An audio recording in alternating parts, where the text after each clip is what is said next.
Hello guys, good morning everyone. Ayan, kumusta po sa inyo lahat? So for today's video ay magluluto po ako nitong sweet and sour fish fillet. Ayan, para po sa aming lunch. So tara na guys at samahan niyo po ako magluto and enjoy watching na rin po. So ayan na nga guys, so gusto ko lang muna pala magpasalamat sa ating mga new followers. Ayan, 7.4. Madali na po tayo mag 7.5k followers. Ayan, gusto ko po magpasalamat sa inyong lahat.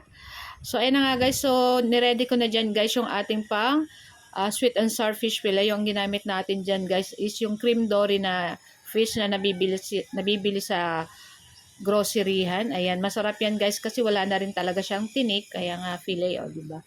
So, pig-marinate ko lang yan guys sa asin, paminta, konting soy sauce, tapos calamansi para mawala yung lansa ng ating cream dory. At ayan na nga, at pagkatapos yan, mag-iinit tayo ng kawali at maglalagay tayo ng katamtaman lang na mantika para iprito natin itong ating cream dory fish. Ayan guys, so pag nag-brown na yan guys, at babalik din lang natin syempre. At pwede na rin natin yung ahonin. So ano ko pala yan guys sa cornstarch para maging crispy yung ating cream dory fish. Ayan. Bago ko siya iprito guys, pigano ko siya sa cornstarch. So ayan na nga. So ito yung ating second batch dyan. At babalik na din natin syempre. Ayan. Ako, napakasarap nito guys.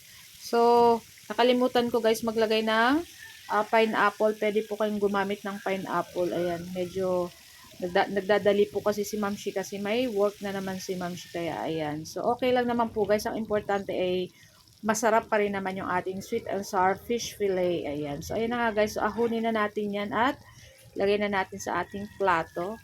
At ready na rin yung ating mga sangkap mamaya pang gisa sa ating sweet and sour fish fillet. So, ayan na nga. Nagpainit ako sa bagong pan nitong ating konting mantika at naglagay din ako ng konting butter.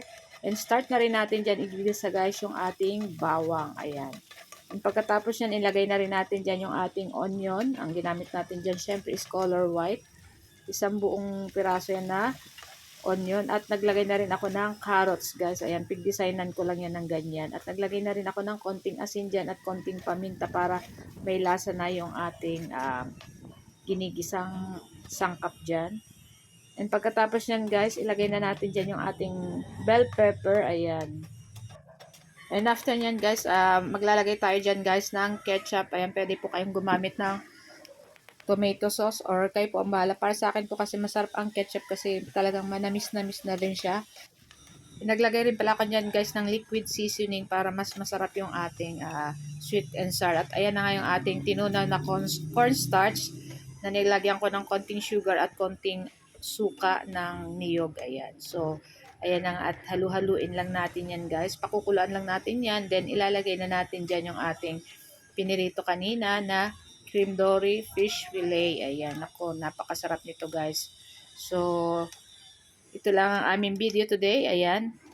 So, ayan guys sa aking mga walang sawa pong nagsusuporta. Ayan, shout out sa aking insan na si Herman Nora. Ayan, sa walang sawang pag-send sa akin ng star. Ayan, lagi pating 100. So, thank you so much, insan. Ayan, from California pa po yan, Char. So, ayan na nga guys, i-transfer na natin yan sa ating plate. At ayan na nga, at ready na kaming mag-lunch ng aking threesome. So guys, happy Saturday everyone. Ayan, sa mga papasok sa trabaho at aalis, mamamasyal. Ayan, ingat-ingat po kayo. Ayan, syempre, kumain muna bago umalis para tipid, diba? Hindi nakain sa labas. So, ayan guys lang ang aming video today. Thank you for watching and see our next video again. So guys, samahan nyo na po kami mag-lunch. Tara na, kumuha na rin po kayo ng plato nyo. Thank you guys. Ciao!